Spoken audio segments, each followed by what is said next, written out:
Hey guys, how are you. अब तक chapter number 1 के 16 वीडियो चैनल पे आ चुके हैं। आज का वीडियो नंबर 17 होगा और ये वीडियो काफ़ी खास होने वाला है, ठीक है। क्योंकि ये वीडियो बिल्कुल बेसिक कह सकते हो आप। जो आपका ये गो स्लो आएगा और उसकी एप्लीकेशन आएंगी।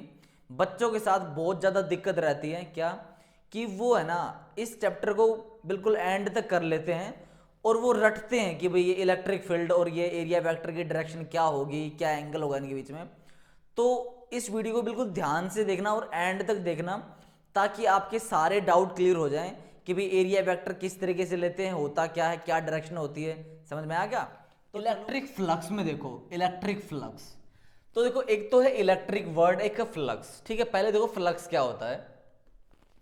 फ्लक्स है ना आपकी एक टाइप की क्वांटिटी है। ये फ्लक्स है ना आपको काफी देखने को मिलेगा। क्लास 11th में भी मैंने आपको फ्लक्स टाइप सा बताया था कि आप फ्लक्स को उस चीज से रिलेट कर सकते हो। जैसे ये यहाँ पे इलेक्ट्रिक फ्लक्स है, आगे नेक्स्ट चैप्टर से अगले चैप्टर में आ जाएगा मैग्नेटिक फ्लक्स क्या होगा, ठीक है। तो इसको यहीं पे समझ लो। जैसे मैंने तुम्हें क्लास 11th में बताया, जैसे पाइप से क्या होता है, पाइप से जैसे पानी आता है उसको हम क्या बोलते हैं, डिस्चार्ज। याद है ना आपको, डिस्चार्ज बताया था। डिस्चार्ज क्या होता है, जैसे मान लो एक ये पाइप है, ठीक है। एक पाइप का ये क्रॉस सेक्शन एरिया है, क्लियर है, और यहां से पानी आ रहा है इसमें। तो इस क्रॉस सेक्शन से, इस क्रॉस सेक्शन से कितना पानी की क्वांटिटी पर सेकंड आ रही है। तो आपको पता, पानी की क्वांटिटी अब क्या किस में मानते हैं, लीटर में मानते हैं ना, या फिर मीटर क्यूब में मानते हैं कि भाई मीटर क्यूब पर सेकंड, ये हमारा डिस्चार्ज, ठीक है। ये डिस्चार्ज है। अब ये देखो, डिस्चार्ज किस किस चीज पे डिपेंड कर सकता है, आप बताओ। डिस्चार्ज पहले तो स्केलर क्वांटिटी होगी या वेक्टर क्वांटिटी होगी। As this denotes the quantity, है ना, कि भाई इतना पानी निकल रहा पाइप में। तो डिस्चार्ज हमारी क्वांटिटी तो एक स्केलर क्वांटिटी हुई भाई, स्केलर हुई पहली बात तो। दूसरा ये बताओ किस किस पे डिपेंड करेगी। अगर मैं यहीं पे इस पाइप का क्रॉस सेक्शन काफी बड़ा ले लूं, तो बताओ पर सेकंड पानी किस में ज्यादा आएगा, इसमें या इसमें। ऑब्वियस ये बात दिख रही है, ज्यादा है तो ज्यादा इसमें से आएगा। तो भाई 1 ये है, 2 ये है, तो मेरा क्या होगा, डिस्चार्ज जो होगा इसका ज्यादा होगा। मतलब भाई मीटर क्यूब पर सेकंड में पानी की क्वांटिटी इसमें ज्यादा आएगी, ठीक है। तो ये जिस तरीके से पानी क्वांटिटी में निकल रहा है, उसी तरीके से एक इलेक्ट्रिक फ्लक्स होता है, ठीक है। इलेक्ट्रिक फ्लक्स क्या होता है, जैसे भाई ये भी एक एरिया पे, ये भी किसी न किसी एरिया वेक्टर पे डिपेंड करता है, आपको बताऊंगा मैं। और ये क्या होता है, देखो इस पानी की इंटेंसिटी पे भी डिपेंड करता है। वहां पे क्या, ये इलेक्ट्रिक है तो वहां पे इलेक्ट्रिक इंटेंसिटी पे डिपेंड करेगा, ठीक है। अगर देखो यहीं पे अगर पानी, यहीं पे पानी अगर ये काफी स्लो स्पीड में आ रहा है ना। हालांकि डिस्चार्ज क्या होता है, देखो डिस्चार्ज का फॉर्मूला होता है वेलोसिटी, वेलोसिटी इनटू में एरिया, ये फॉर्मूला होता है, ठीक है। मतलब पानी की वेलोसिटी क्या है, अगर पानी की वेलोसिटी ज्यादा होगी तो डिस्चार्ज ज्यादा होगा, अगर एरिया बड़ा होगा तो भी क्या होगा, तो भी हमारा डिस्चार्ज ज्यादा होगा। उसी हिसाब से ये होता है कि अगर मान लो मैं ये पाइप की जगह पे अगर एक वायर मान लूं, वायर, तो वायर में हमारी क्या, हम क्या देखेंगे कि भाई हमारी इंटेंसिटी कितनी है इलेक्ट्रिक फील्ड की, ठीक है। इंटेंसिटी कितनी है और उसका एरिया वेक्टर क्या है, उस पर डिपेंड करेगा। तो ये इलेक्ट्रिक फ्लक्स भी एक हमारी कौन सी क्वांटिटी है, एक स्केलर क्वांटिटी, याद रखना, स्केलर क्वांटिटी। क्यों, क्योंकि फ्लक्स क्या कर रहा है, ये सिर्फ क्या डिनोट कर रहा है, क्वांटिटी, क्वांटिटी, ठीक है, इस तरीके की। तो अब बिल्कुल ध्यान से देखना इलेक्ट्रिक फ्लक्स क्या है। अगर मान लो एक ये सरफेस एरिया हमारे पास, ठीक है, ये बिल्कुल सर्कुलर है।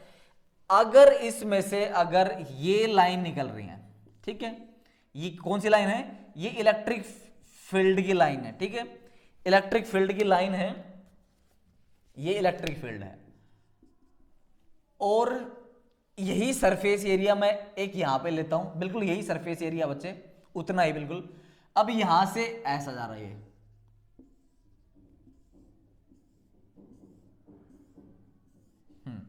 तो बताओ देखो इलेक्ट्रिक फील्ड कहां पे ज्यादा लग रही है आपको। इलेक्ट्रिक फील्ड की इंटेंसिटी यहां पे ज्यादा है या फिर यहां पे ज्यादा है, मतलब 1 पे ज्यादा है या 2 पे ज्यादा है। साफ दिख रहा है सर, 2 पे ज्यादा है।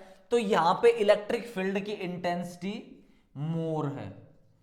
अगर इंटेंसिटी मोर है तो इलेक्ट्रिक फ्लक्स भी ज्यादा होगा, ठीक है।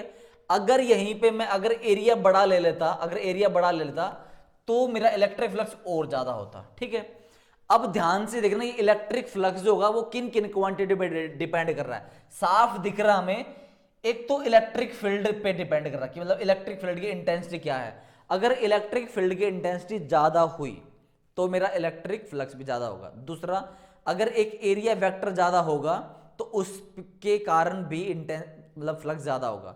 अब ये एरिया वेक्टर बार बार आ रहा है, आपको मैं इसको अच्छी तरीके से समझाऊंगा। ठीक है, अभी पहले समझ लो आप ये फ्लक्स क्या होता है। ठीक है ना, अब ये मैं पूरा रब कर रहा हूं, तो अब ध्यान से देखना कि ये स्केलर क्वांटिटी हो गया है।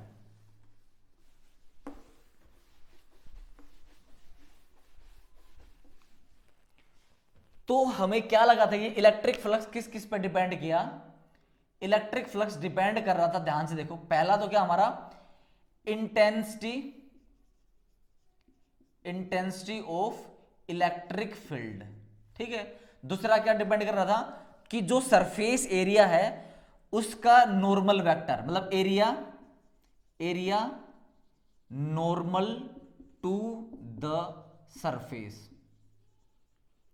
ठीक है, area normal to the surface. तो अगर मैं इलेक्ट्रिक फ्लक्स को डिफाइन करना चाहूं, ठीक है, तो इलेक्ट्रिक फ्लक्स को किस तरीके से डिफाइन कर सकते हो आप लोग। आप ये कह सकते हो कि electric flux linked to a surface, क्योंकि देखो सरफेस से ही डिनोट करेंगे हम। देखो कि भाई कि जैसे मान लो एक पाइप, मतलब एक वायर है, वायर आप कोई भी क्रॉस सेक्शन काट दो, क्रॉस सेक्शन में देखेंगे यहाँ पे कितना फ्लक्स जा रहा है। जैसे मैंने तुम्हें पानी का केस बताया था, उसी तरीके से रिलेट करेंगे कि हमारा भाई इस वायर में से इतना फ्लक्स निकल रहा है, समझ में आपको। तो इस तरीके से देखेंगे हम। तो ये क्रॉस सेक्शन काटने के बाद एक क्रॉस सेक्शन के अंदर देखेंगे, हाँ भाई इसके अंदर इतनी तो इसके इलेक्ट्रिक फील्ड की इंटेंसिटी, इतना इसका एरिया था, तो उनका जब हम मल्टीप्लाई करेंगे तो हमारा इलेक्ट्रिक फ्लक्स आएगा। ठीक है, तो यहां पर मैं लिख सकता हूं कि इलेक्ट्रिक फ्लक्स, यहां लिख देता हूं, electric flux linked to a surface is represented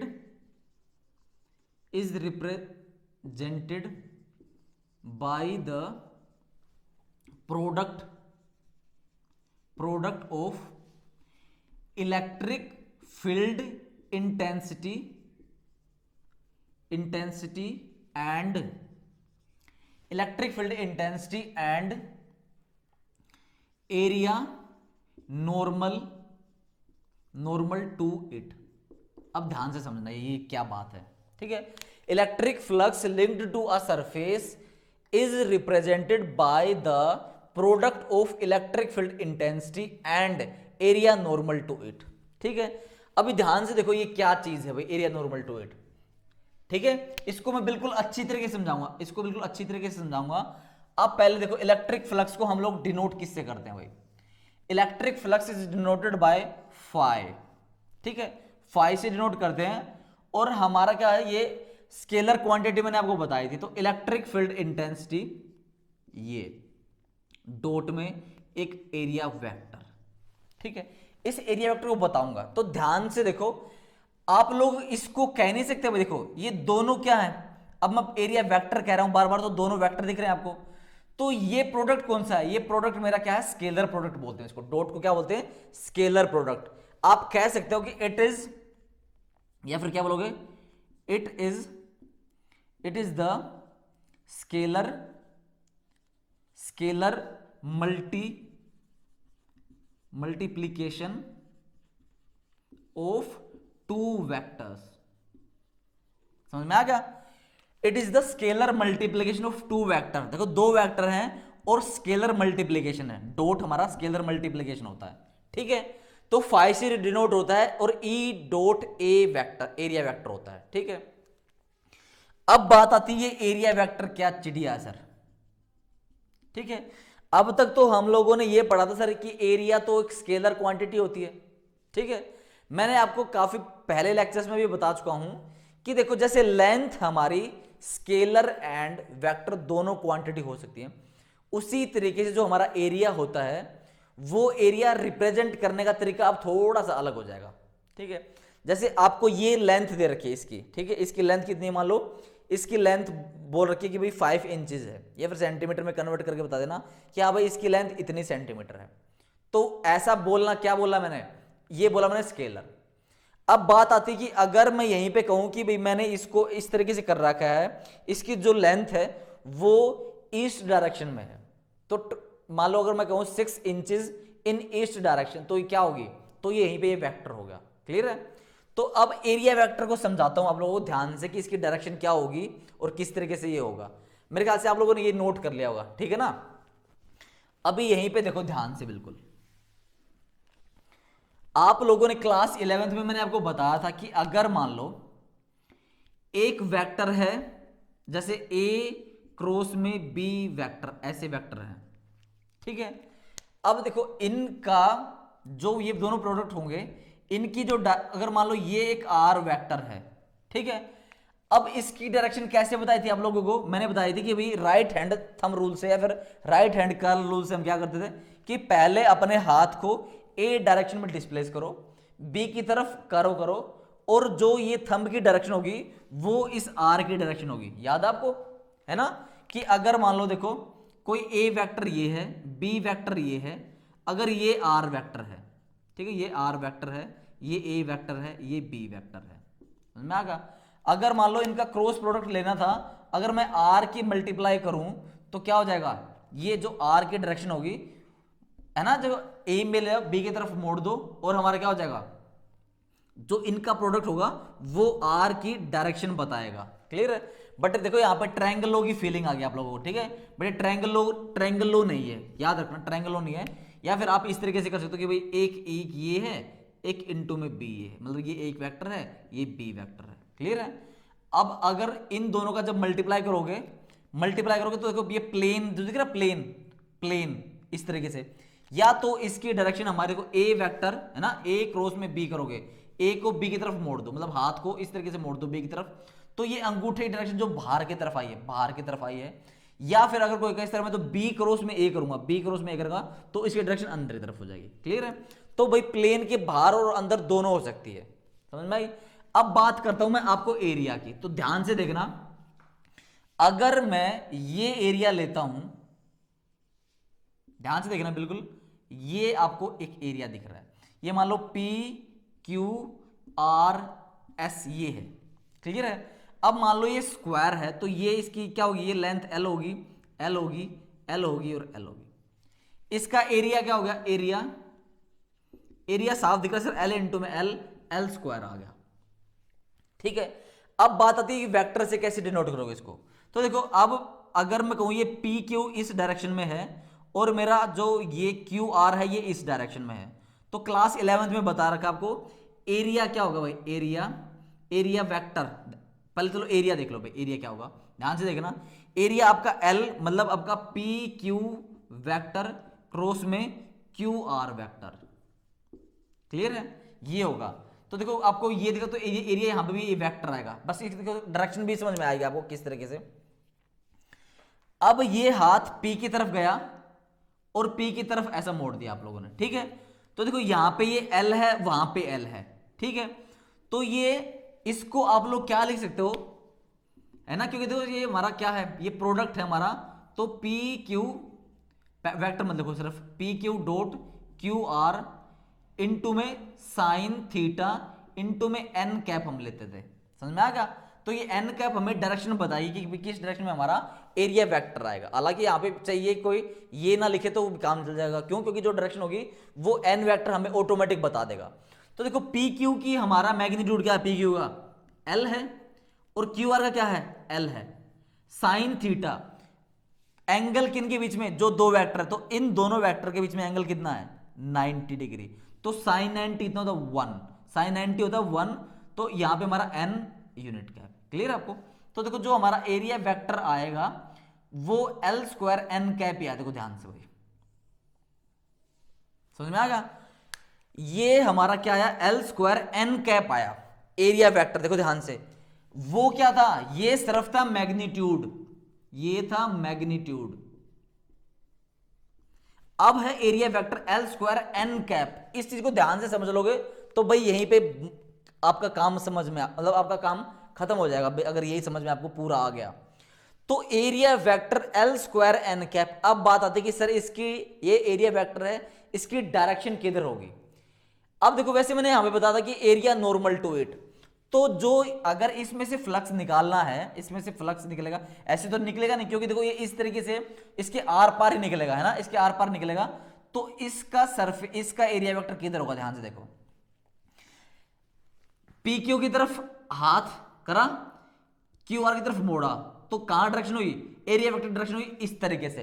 तो अगर ये इस डायरेक्शन में मेरा एक्स होता है ना, इसमें मेरा वाई होता है, तो परपेंडिकुलर क्या होता है, जेड होता है, ठीक है ना। मैं उसको इस तरीके से बनाता हूं कि वो मेरा यहां जेड है, तो इसके अलोंग हमारा आई कैप होता है, इसके अलोंग हमारा वाई होता है, इसके अलोंग हमारा क्या होता है, जेड कैप, आई जे के, इसके अलोंग हमारा के कैप होता है।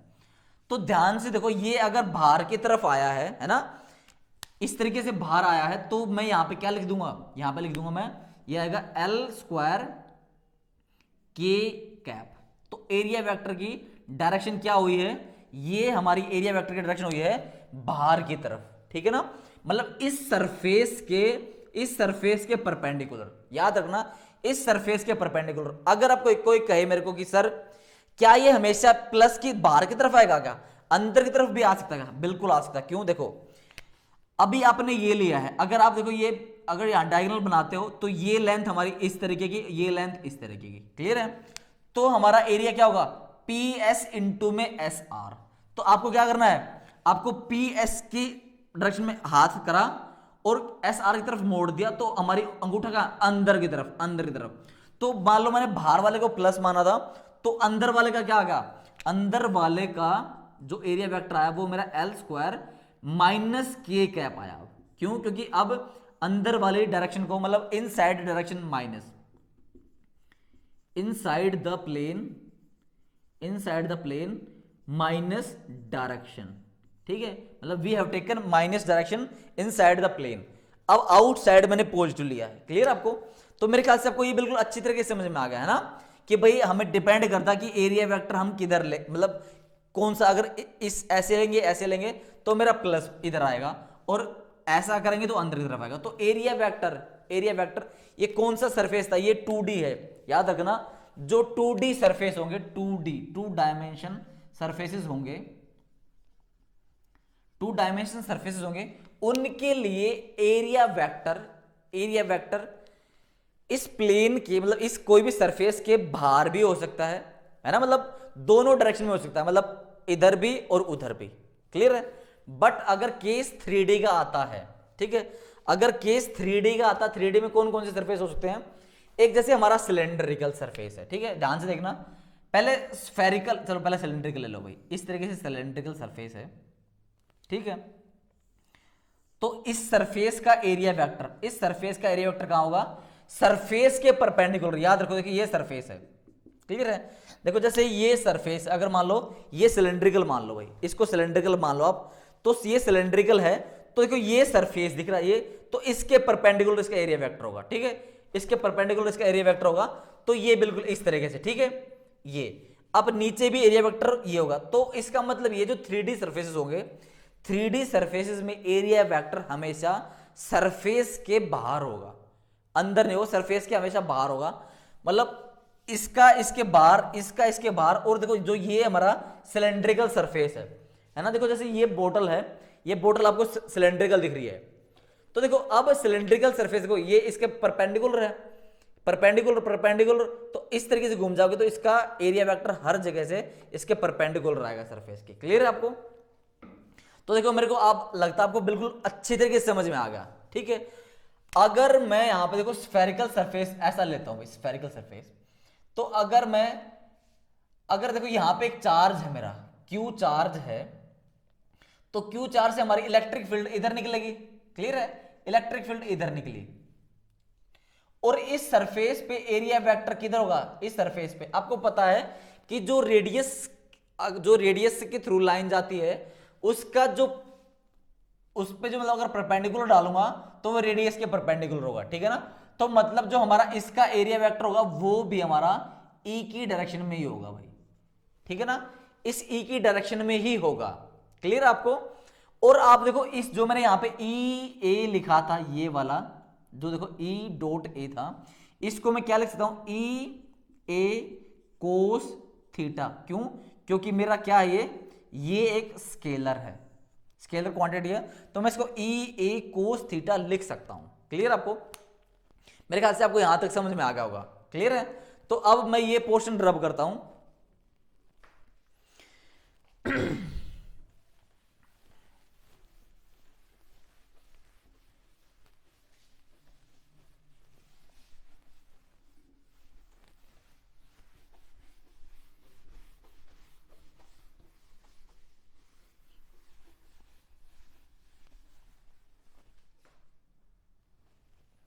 तो अभी आप लोग बताओगे मेरे को कि अगर मान लो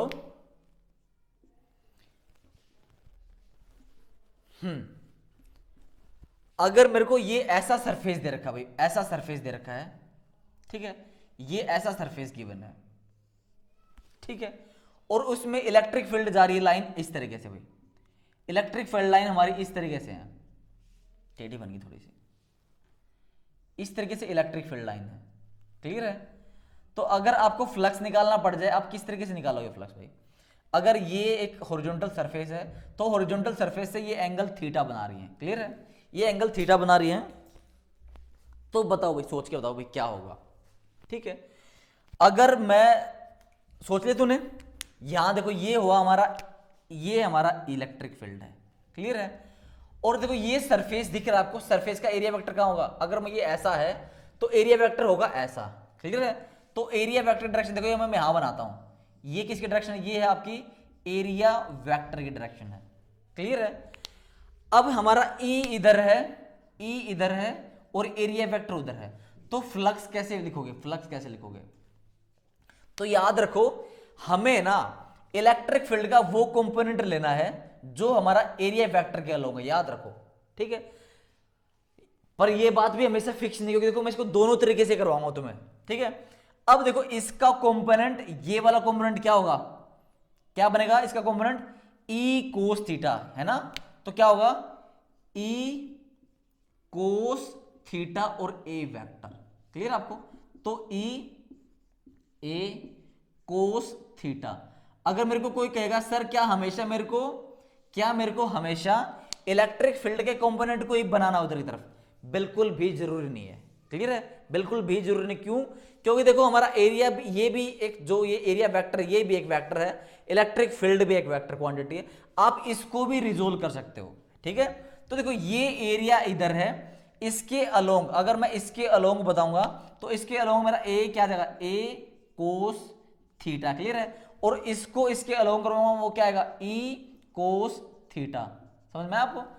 तो मतलब मेन कहने का ये मतलब है कि जब हम इसको सोल्व करेंगे क्वेश्चंस को, मेरा ई मतलब इलेक्ट्रिक फील्ड और एरिया वेक्टर एक ही डायरेक्शन में होने चाहिए। ठीक है? एक ही डायरेक्शन में होगा तब ये इस तरीके से ये हमारा आएगा। तो दोनों तरीके से एक ए कोस थीटा इनटू में ई आएगा, तो वो भी यही आ जाएगा। ठीक है? अब देखो डिफरेंट केसेस करवाता हूं आपको। पहला केस देखो ध्यान से, पहला केस देखो ध्यान से। अगर ये मेरा एक प्लेन सरफेस दे रखा है इस तरीके का, ठीक है, ये प्लेन सरफेस है, अगर मेरी इलेक्ट्रिक फील्ड लाइन ऐसी जा रही है, इलेक्ट्रिक फील्ड लाइन ऐसी जा रही है, तो आपको बताना कि यहां पे फ्लक्स कितना होगा, ये फ्लक्स कितना होगा। और अभी सेकंड केस देखो, सेकंड केस बताना आपको खुद, जब तक आप खुद ट्राई करो। सेकंड ये है आपका देखो, आपको ऐसा प्लेन रख रखा है आपने, बिल्कुल ऐसा प्लेन रख रखा है, ठीक है ना? आपने ऐसा प्लेन रख रखा है, ये प्लेन रख रखा है, और इलेक्ट्रिक फील्ड लाइन जा रही है हमारी इस तरीके से। ठीक है? इलेक्ट्रिक फील्ड लाइन ऐसे जा रही है। आप लोग देखो इसको समझ नहीं पाए। देखो ये क्या है? एक पेपर रखा है, एक पेपर ऐसा रखा है ना, एक ऐसा पेपर है, और इलेक्ट्रिक फील्ड लाइन ऐसी जा रही है इसके ऊपर से। क्लियर है? ऊपर नीचे से ऐसे जा रही है। तो आपको ना फ्लक्स की वैल्यू यहां पे निकालनी है, क्या होगी, और आपको यहां पे निकालनी है फ्लक्स की वैल्यू क्या होगी। जल्दी से निकालोगे। तो देखो ध्यान से, यहां पे जो इलेक्ट्रिक फील्ड भी इधर है, ठीक है, और इसका एरिया वेक्टर किधर होगा? एरिया वेक्टर भी देखो इस सरफेस के परपेंडिकुलर उधर होगा, तो एरिया वेक्टर भी उधर है, तो इलेक्ट्रिक फील्ड भी उधर और एरिया वेक्टर भी इधर। तो देखो इन दोनों में एंगल क्या है? इन दोनों में एंगल मेरा क्या है? तो ये क्या बन जाएगा? ई ए कोस थीटा। अब देखो ई भी इधर, ए भी इधर, तो थीटा क्या है?